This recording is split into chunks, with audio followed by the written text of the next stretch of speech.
নমস্কার বন্ধুরা, সকাল থেকে শুধু বৃষ্টি বৃষ্টি আর বৃষ্টি, বৃষ্টি থামার কোনো নাম নেই। তো এই বৃষ্টির দিনে তো আর বাজারে যেতে মন চায় না। তো আমরা মাছ মাংস ডিম তো খেয়েই থাকি, কিন্তু সেই ডিম দিয়েই যদি কোনো অন্য কিছু বানানো যায়, চলুন আজকে একটু স্বাদ বদল করি। ডিম দিয়েই ডিম পোলাও বানাই। ডিম পোলাও না খেতে খুবই টেস্টি হয়। তো ডিম পোলাও কিভাবে বানাবো সেটাই আজকে আমি আপনাদেরকে শেয়ার করব। চলুন দেখে নিই কীভাবে বানাই। তার জন্য এখানে না চালের মাপটা আমাদেরকে ঠিকঠাক করে নিতে হবে। এখানে এই বাটিটার মাপে ঠিক আমি 2 বাটি চাল নিচ্ছি। এখানে চালের মাপটা ঠিক রাখতে হবে, কেননা এই বাটির মাপেই আমাকে জলটাও মেপে নিতে হবে। তো চালটাকে নিয়ে আমি এখানে বেছে নিয়েছি। এখানে নিয়েছি আমি তুলসী কামিনী আতপ। এই চালটাকে আমি ধুয়ে নেব, ভিজিয়ে রেখে দেওয়ার কোনো দরকার নেই। এবার এর জন্য একটা আমি মশলা বানিয়ে নিচ্ছি। এখানে নিচ্ছি আদা, রসুন, দিচ্ছি 2টো শুকনো লঙ্কা, এলাচ, লবঙ্গ, দারচিনি, আর দিচ্ছি হাফ টমেটো দিয়ে একটা পেস্ট বানিয়ে নিচ্ছি। যেহেতু পোলাও, এখানে বেশি পেঁয়াজ রসুন দরকার নেই, মানে একটা সুন্দর গন্ধ আসার জন্য। তো এখানে আমি কড়াইতে তেল দিয়ে দিয়েছি। দিয়ে প্রথমে 4টে ডিম আমি সিদ্ধ করে রেখেছিলাম। সেই সিদ্ধ ডিমগুলোকে আমি হালকা করে ভেজে নিচ্ছি, বেশি লাল লাল করছি না। আর এখানে আমি পোলাওতে আলু দেব, সে আলুটাও আমি আগেই কেটে রেখে দিয়েছি। তো ডিম ভাজা হয়ে গেছে, এর মধ্যে আমি আলুগুলো দিয়ে ভেজে নিচ্ছি। আলুগুলো একটু গ্যাসটা কমিয়ে নিয়ে বেশ অনেকক্ষণ ধরে ভেজে তুলে নিচ্ছি। আলুগুলো ভাজা হয়ে গেছে। তেলের মধ্যে আমি ফোড়ন দিয়ে দেব এলাচ, লবঙ্গ আর দারচিনি।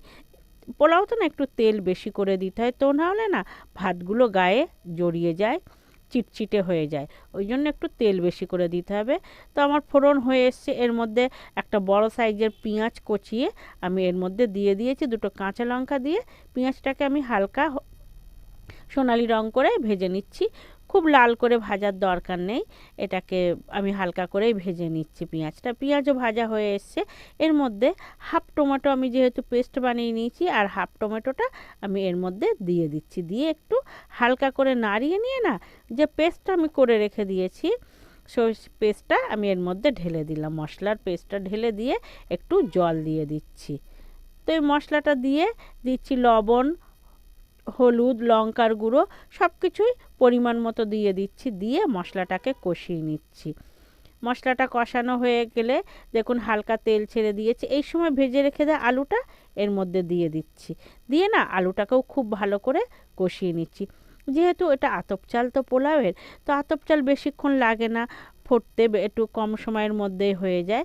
তো ওই জন্য না আলুটাও একটু ভেজে নিয়েছিলাম ভালো করে, আর কষিয়েও নিলাম। নিয়ে এর মধ্যে ধুয়ে নেওয়া চালটা দিয়ে দিলাম। দিয়ে ভালো করে না নাড়িয়ে নিচ্ছি। দেখুন কত সুন্দর কালার হয়ে এসছে। এবার ঠিক এই সময়টায় আমি জল দেব, আর জলটা কিন্তু ওই বাটিটার মাপেই আমি 4 বাটি জল দিচ্ছি। দেখুন যেহেতু 2 বাটি জল চাল নেওয়া, সেজন্য 4 বাটি জল। প্রথমে 3 বাটি হয়ে গেল, আর এই 1 বাটি, 4 বাটি জল দিয়ে দিয়েছি। দিয়ে ভালো করে নাড়িয়ে নিচ্ছি। আর এই সময় না একটু নুনটা দেখে নেবেন, নুন ঝালটা। যদি মনে করেন যে নুনটা কম কম লাগছে, তাহলে একটু বেশি করে দেবেন, একটু চড়া ভাব রাখবেন, কেননা আলুর মধ্যে চালের মধ্যে তো লবণ টানবে, ওই জন্য একটু টান টান লবণ দিয়ে রাখবেন। রেখে দেখুন ঢাকা দিয়ে আমি কিন্তু একদম মিডিয়াম ফ্লেমে এটাকে ফুটিয়ে নিয়েছি। নিয়ে দেখুন জল আছে, ঠিক এই সময়টাই একটুখানি নিচে থেকে আমি নাড়িয়ে দিচ্ছি। দিয়ে কিন্তু আমি আবার এটাকে ঢাকা দিয়ে মিনিট 10 মতন আমি একদম লো ফ্লেমে এটাকে ফুটিয়ে নেব।